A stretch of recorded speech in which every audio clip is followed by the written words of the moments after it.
సూర్యాపేట జిల్లా కేంద్రంలో సిపిఎం ఆధ్వర్యంలో రాస్తారోకో నిరసన. సూర్యాపేటలోని కొత్త bus stand flyover NH65 Hyderabad Vijayawada మార్గంలో రాస్తారోకో నిరసన తెలిపిన సిపిఎం నాయకులు. HCU హైదరాబాద్ సెంట్రల్ యూనివర్సిటీ భూములు అమ్మకాన్ని వెంటనే ఆపాలని యూనివర్సిటీ విద్యార్థులు సిపిఎం కార్యకర్తల అక్రమ అరెస్టులను ఖండించిన సిపిఎం నాయకులు. ఈ కార్యక్రమంలో సిపిఎం నాయకులు నెమ్మది వెంకటేశ్వర్లు, కొలిశెట్టి యాదగిరి, మట్టపల్లి సైదులు, కోటగోపి నాయకులు, కార్యకర్తలు తదితరులు పాల్గొన్నారు.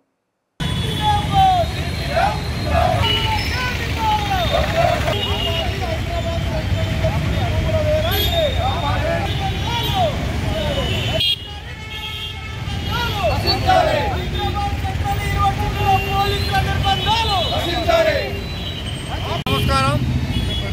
హైదరాబాద్ సెంట్రల్ యూనివర్సిటీ ఎంతో చరిత్ర కలిగిన యూనివర్సిటీ. ఆ యూనివర్సిటీ భూముల్ని ఇలా ప్రభుత్వం ఏలంపాటు చేయడానికి సిద్ధమవుతున్నది. ఈ ఏలంపాటుని సిపిఎం పార్టీ తీవ్రంగా వ్యతిరేకిస్తున్నది.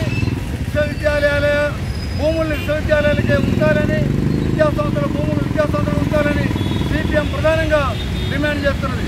అంతేకాకుండా ఇవాళ ప్రభుత్వం డబ్బులు లేవనే కారణంతో ప్రభుత్వ ఆస్తులన్నింటినీ కూడా కార్పొరేట్లకు కారు చౌకగా కట్టబెట్టాలనేటువంటి కుట్రలు చేస్తున్నది. కానీ ఇవాళ ప్రభుత్వానికి ఆదాయ మార్గాలు అనేక ఉన్నాయి. కార్పొరేట్ల దగ్గర నుండి కొత్త పెట్టుబడిదారుల నుంచి సంపద పన్ను వేస్తే ఈ రాష్ట్రంలో లోటు అనేటువంటిది ఉండదు.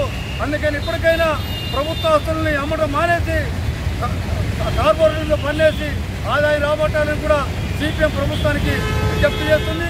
హైదరాబాద్ సెంట్రల్ యూనివర్సిటీలో భూముల వేలను వ్యతిరేకిస్తున్నటువంటి విద్యార్థి సంఘ నాయకులని 2023లో అధికారంలోకి వచ్చినటువంటి కాంగ్రెస్ ప్రభుత్వం ప్రజా పరిపాలన చేస్తాం, నిర్బంధాన్ని ఎదిరిస్తాం, ప్రజలు స్వేచ్ఛగా తన అభిప్రాయాలు చెప్పేదానికి అవకాశం ఇస్తాం, ప్రభుత్వ ఆస్తుల్ని కాపాడుతాం. ముఖ్యంగా కేసీఆర్ చేసినటువంటి తప్పుడు విధానాలు, మరి అవినీతి అన్నింటినీ కూడా బయట పెడతాం అని చెప్పి అధికారంలోకి వచ్చినటువంటి రేవంత్ రెడ్డి ప్రభుత్వం ఈరోజు మరి ఎంతో చరిత్ర గల, ఎంతో 100 ఏళ్ల చరిత్ర కలిగినటువంటి హైదరాబాద్ సెంట్రల్ యూనివర్సిటీకి సంబంధించినటువంటి 2500 భూముల్లో 400 ఎకరాల భూమిని ఈరోజు మరి కారు చౌకగా ప్రైవేటు కంపెనీలకి, వ్యక్తులకి అమ్మేదానికోసం ప్రయత్నం చేస్తున్నటువంటి పరిస్థితి ఈరోజు కనపడతా ఉంది. ఎందుకంటే ఈరోజు కేసీఆర్ ప్రభుత్వం అప్పులు చేసింది, మరి మా నెత్తి మీద పెట్టింది. మేము ఎన్నికల్లో చాలా వాగ్దానాలు ఇచ్చినాం, ప్రజలకి హామీలు ఇచ్చినాం, హామీలు అమలు చేయలేకపోతా ఉన్నాం, అప్పులు తీర్చలేకపోతా ఉన్నాం.